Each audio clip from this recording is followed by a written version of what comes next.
like here in Chicago with these buffered bicycle lanes. You see the parked cars and then the buffer that protects the bike lane. Then the population doubles, or in New York City, quadruples. In Pasadena, they say every lane is a bike lane, which is why this is the only cyclist I met in Pasadena. If you don't have infrastructure, you won't have bike. And so, I have to say, I'm working all over the place. This is the worst before picture I've ever shown. This is your current bike facility map. And what you basically got is some places where you're going over a bridge. You have some streets that are share roads, but share roads don't really cause people to choose to bike. So, and here's what I'm proposing. It's a little hard to read, but I'll take you through it. I already described how in Okeechobee, there's room for, with 10-foot travel lanes, there's room for cycle track. I described how on Tamarind, there's room for cycle track with 10-foot travel lanes. Rosemary is a mixing street, that's what yellow means, with room for lanes in front of that courthouse parking lot, and then again it's a mixing street. Fern we're going to get to, but Fern is about to be remade because there's a grant to do so, and Fern is about to become a much more important street because of the closing of Datura and Avernia. And then you have something that I might change before the final report, which is Banyan, which certainly, as I described, has room for either parking or bikes. I thought when I did this that it made sense to switch it on Rosemary to 3rd so that we could get parallel parking on this part of Banyan. And I'll be interested in your opinions, but I'm beginning to believe that actually it'll be a much more effective bikeway if Banyan continues as the bikeway, which means less parallel parking, but at least it's a straight shot. So what you have here, there are other streets in which bikes can mix with traffic, and there are other streets like Quadrille where bikes won't go. But what you have here is a sparse network that has 3, and then I mentioned Flagler, of course, early on. So you have a sparse network here of 3 nicely spaced north-south corridors where you're either protected, slow-moving, or protected. And 3 east-west corridors where you're either protected, in this case, well, actually all 3 of them I'm going to propose as protected ways. So this is what bike plans look like. It's not every street, but it's key corridors that become understood. And by the way, it's good not to have every street. Because if you distribute bikes among every street, then there aren't that many on any street. And actually, it's the large number of bikes that make the cars aware. So concentrating is actually good for safety. So you have places like Rosemary, where you can see the left here in the dark, a couple bicyclists just sharing the road. And we saw that. And then you have this bike share facility that's coming. And I took the liberty, and I didn't spend much time on it, and I welcome comment here, but I took the liberty of making some changes to it as well. What you see in green are the places where the bike share stations are going to be located. I felt that you were missing some key areas, and also that there was some redundancy. The ones with red X's through them are near other ones, very close, like a block away from other ones. So presuming a limited budget, I said, why don't we remove these, and then we insert these, the ones you see in purple. That allows you to access all the students in college to the south. It puts 2 along the waterfront, where a lot of people are biking or will be biking, along the edge of the intercoastal. It puts 1 at the train station. Shouldn't there be 1 at the train station? And, oh, I'm sorry, no, there's already 1 at the train station, forgive me. It puts 1 where all the office workers are, and we have to often go to the courthouse. See that to the west?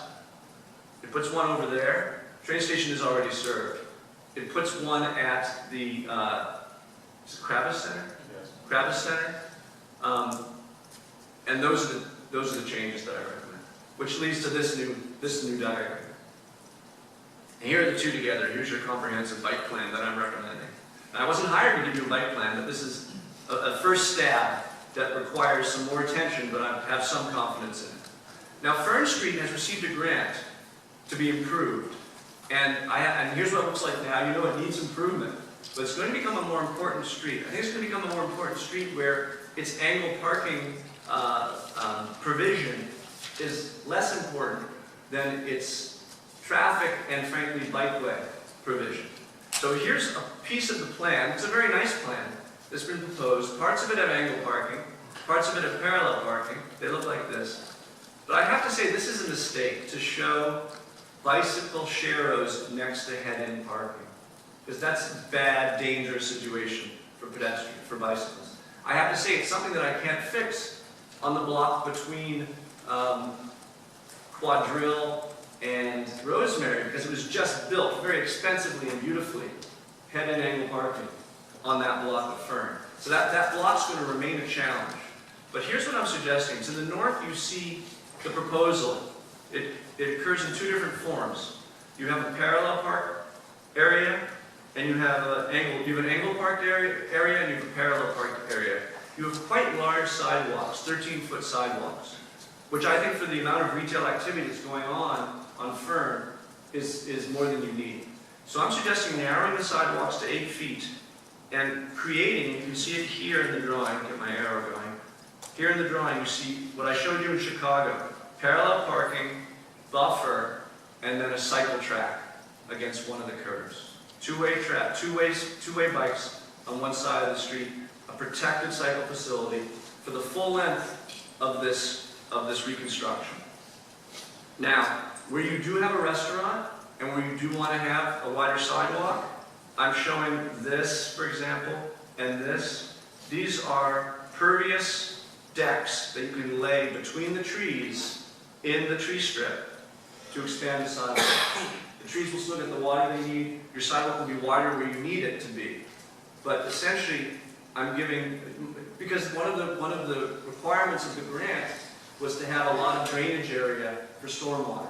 So it's important that the sidewalk not to be too wide, that we still provide all that green space. So that's what I'm recommending for Fern, this sort of facility. So there's the bike plan. We are done with the safe walk. The talk is probably half done. I know I have 2 hours. Let's see what time it is. All right, we're right on schedule.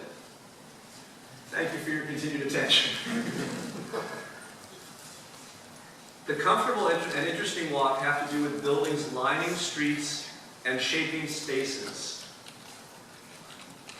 All animals simultaneously seek both prospect and refuge. We want to feel that our flanks are covered, that we're protected from attack. It's in our DNA, we can't help it. It's why we go to Europe on vacation to enjoy plazas like this, and a plaza is only as good as its edges. And we planners have been talking about this for some time. What's the proper ratio of height to width? 1 to 3, 3 to 1. Well, we know 6 to 1 in Salzburg is spectacular, and the opposite is Houston.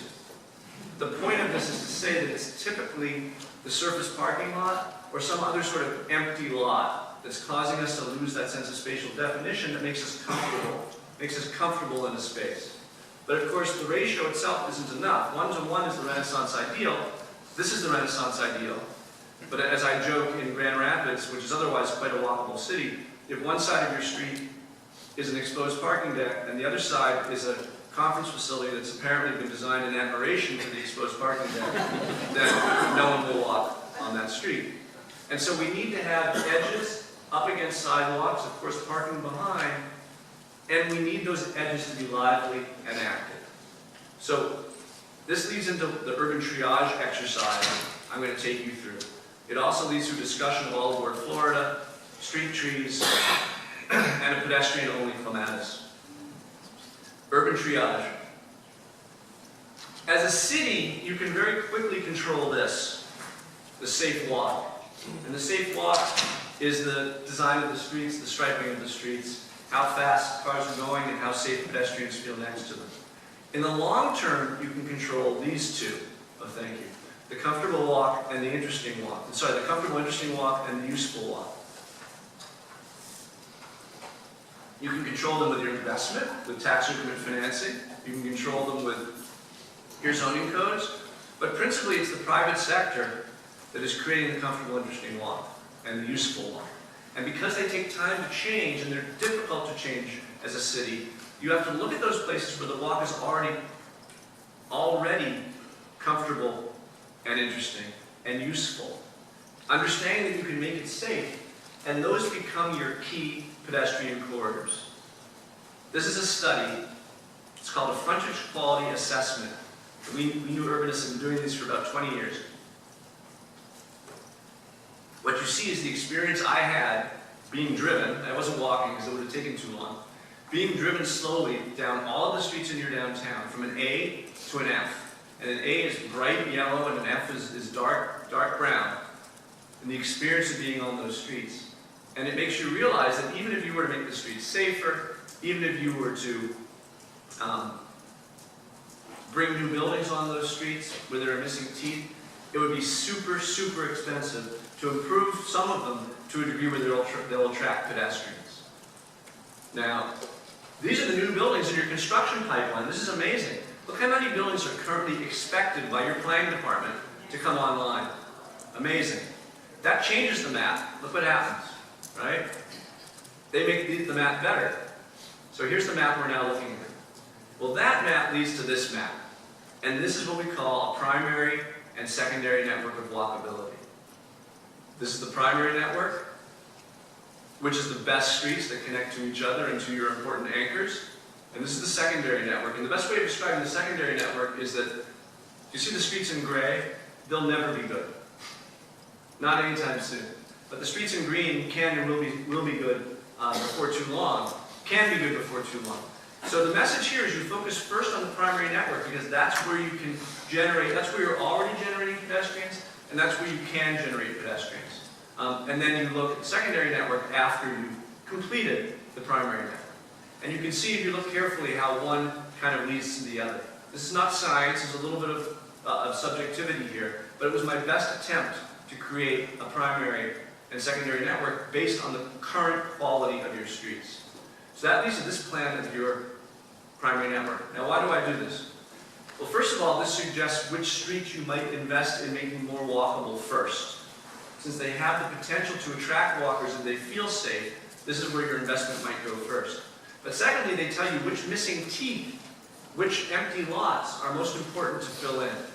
And there's a lot of them on this network. By the way, I work in a lot of different cities, and this is one of the biggest, most robust primary networks that I've worked on. The typical city where I work has a way to catch up with you guys, and not to be competitive here, but Fort Lauderdale's look nothing like this, let me tell you. I mean, you've come a long, long way.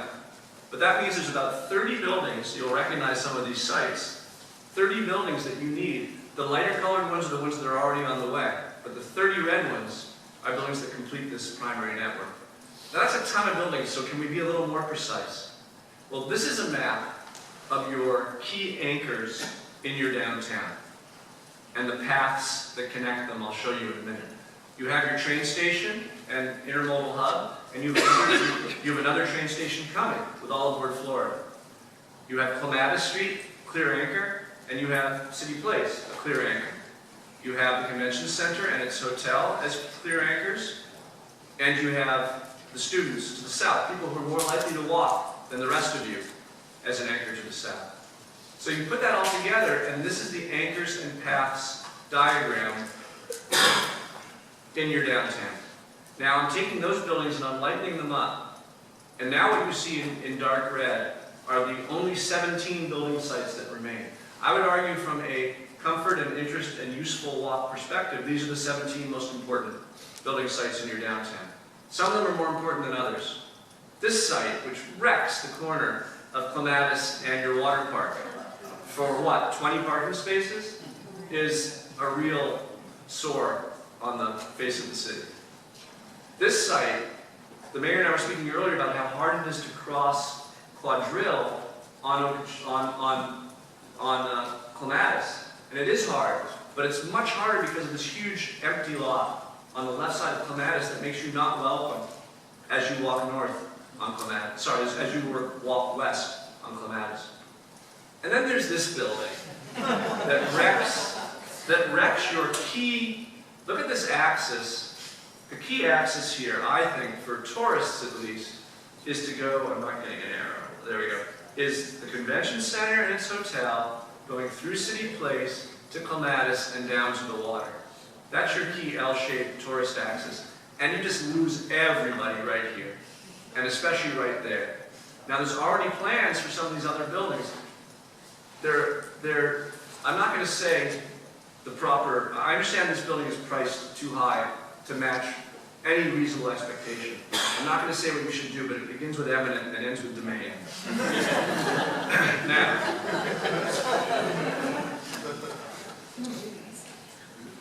I don't know if you can do that here, don't even answer me, but it's a really tough site. Now, all aboard Florida is a tricky number. And I have to say, in their defense, I was fed a lot of scurrilous misinformation about bad stuff that was going to happen with all aboard Florida, in terms of how long we'd have to be waiting at crossings and all sorts of things that really didn't turn out to be true. What is true is that with this train they're bringing, they need to close, and I believe them. I've seen the technical drawings. They need to close Datura and Averni, and that is bad. There's no doubt that is bad. You know, I once hosted a Mayor's Institute where we had 8 different mayors in my old life, 8 different mayors, and it was hosted at UC Berkeley, and the famous urbanist Alan Jacobs, who wrote great speeches, was there, and each designer, there are 8 mayors and 8 designers, each designer is given 20 minutes to speak to the mayor, to speak to the mayors as a group. What do you feel American mayors need to know? And Alan Jacobs stood up, he said, never close a street, and he sat down. So that's all I want to say so you remember it. Closing streets is bad for cities. But getting a high-speed rail stop in the heart of your downtown that connects directly to Orlando and to Miami is good for cities.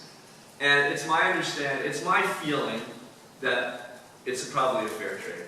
But I want to call your attention to something else, which is not what people are talking about very much, which is that the current site plan for the surrounding streets could well be a disaster. And I'm going to show you what I mean by that. This is the plan now. This is not the plan, this is the reality as you look down on the site of the all aboard Florida station. As best as I could tell from the drawings I saw, this is my redrawing of the plan for that site. And what you see here is something that's absolutely essential if this is going to be anything but a dead-end area, is a frontage road that's being proposed very wisely along this whole edge. You see that? So the grid is remaining intact. Without that, actually, Datura and Averni have become just a U, a dead-end U reaching to the station. And it's very difficult to get from the station to Clematis or to Fern. So this frontage road is really important. What you also see, even compared to what's there now, is a lot of buildings going away, right? And a big surface parking lot, which is necessary to serve, well, let's say it's parking that is necessary to serve the train station. So I want to call your attention to a couple things. Well, let me just say, we'll get to that in a minute. Okay. The main thing that troubles me about this drawing, and it's a delightful aspect of my career that I go from city to city, I offend people and move on. This drawing, the streets seem to have been designed by someone who designs driveways and parking lots and not streets.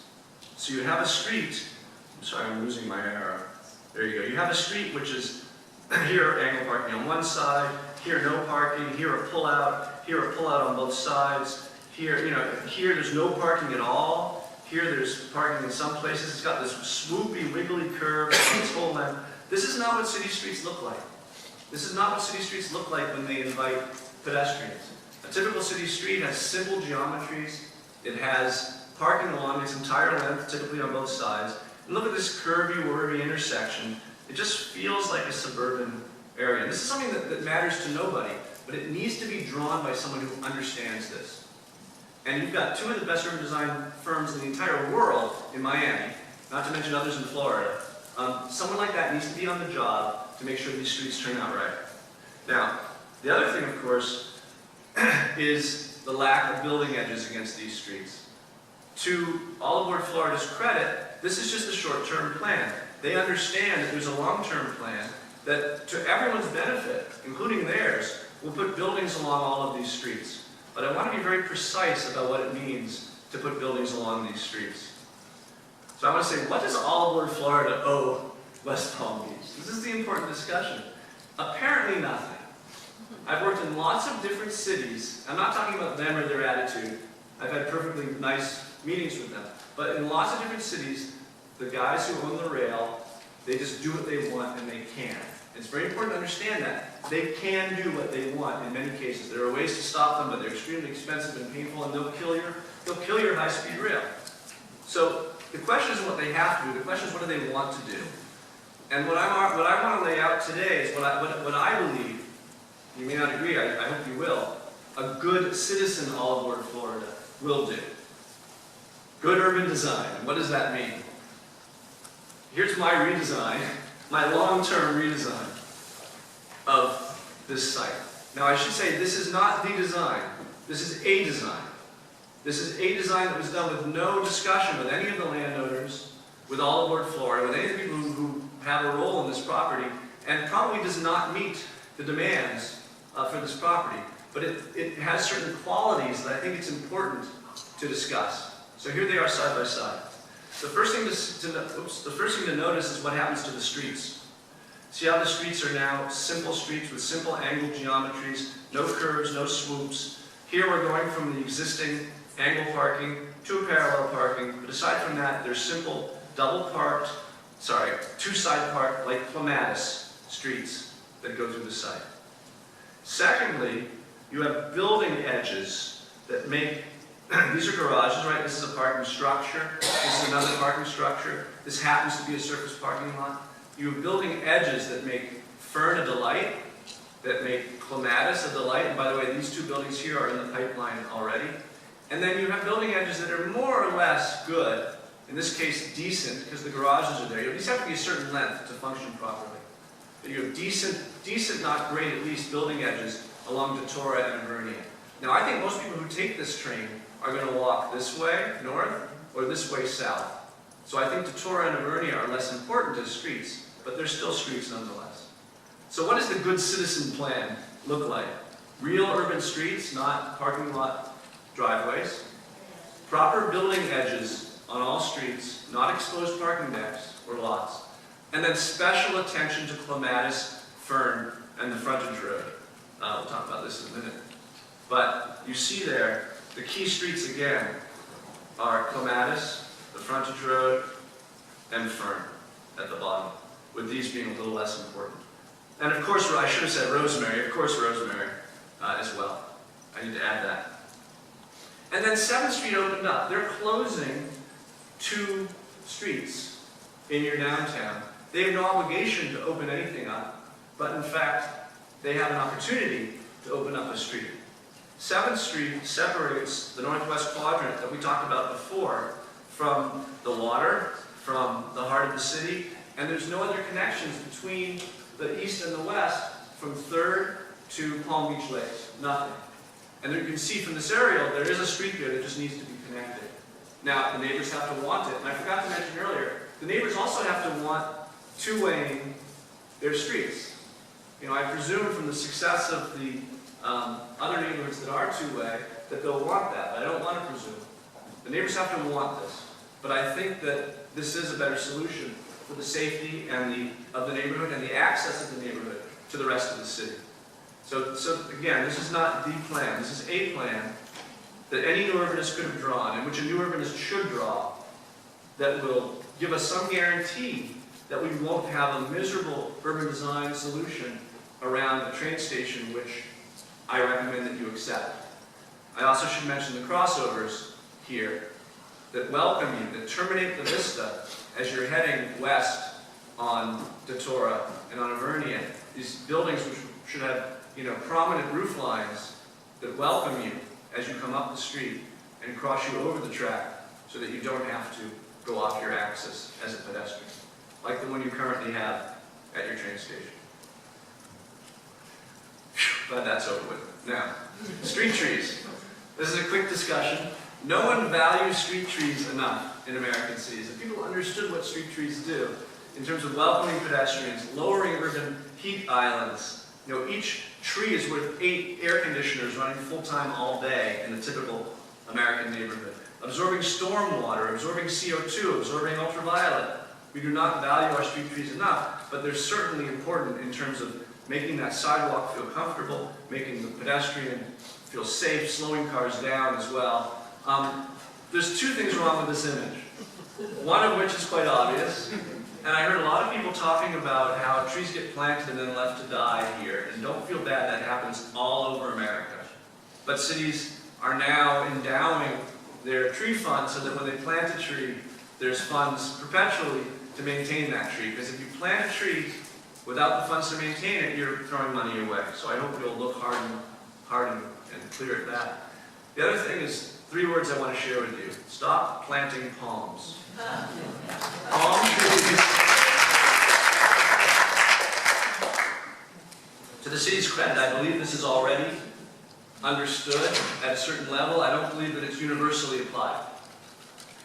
Having palms does not make you unique.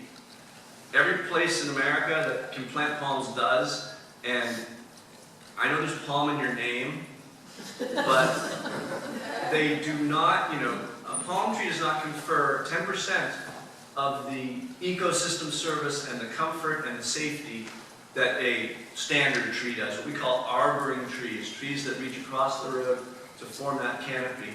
And that's really all I have to say about that, is to re-emphasize what I imagine is already a direction here at the city. And then finally, the pet-only clematis discussion. A lot of people are pushing for this. A lot of people are so scared of it, don't want it. Turning Clematis Street in the heart of downtown into a pedestrian-only street. My first comment is, it ain't broke. It's one of the best streets of its type in Florida, or maybe in America. It's a fantastic street. It's working perfectly well as it is. And yes, you'd like more room for sidewalk dining. There's lots of things you would like, but it's working. And it works well. And this sort of friction, you get this on Ocean Drive in South Beach too, the sort of friction you get on the skinny sidewalk is why the people are there. Right? They like that. They want propinquity, not to be spread out. There's the other discussion, which is the 95% rule. Of the 200 main streets that were pedestrianized in America in the 70s and 80s, 95% of them failed, and have now most of them have been converted back to traffic. So it is possible to make a successful pedestrian street in America. It's just very difficult and very unlikely. But we have a new lesson, which is to not make the same mistake that we made in the 70s and 80s, or 60s as well, and to do what New York City did, and just to try it out. To pull some potted plants and trees onto the street, to pull some lawn chairs onto the street, do it for a few hours. I think you already do it on occasion, right? Expand the hours, do it on a Saturday, then do it on a Saturday and a Sunday. And if it's working, if it's making your merchants more money, then keep doing it. But just don't spend money on building it the wrong way, because then you have to spend money to convert it, which is why a lot of places like Memphis can't afford now to convert them back, even though they're really not successful. So, I love the idea. I don't want you to get the wrong impression. There are great examples in Miami Beach and elsewhere of these wonderful pedestrian streets, and I do like the idea, but my only suggestion is that you test it in dribs and drabs and see if it continues to be a vital solution for you. Our final category is the useful walk, and that has to do with principally the mix of uses. I'm going to talk to you about key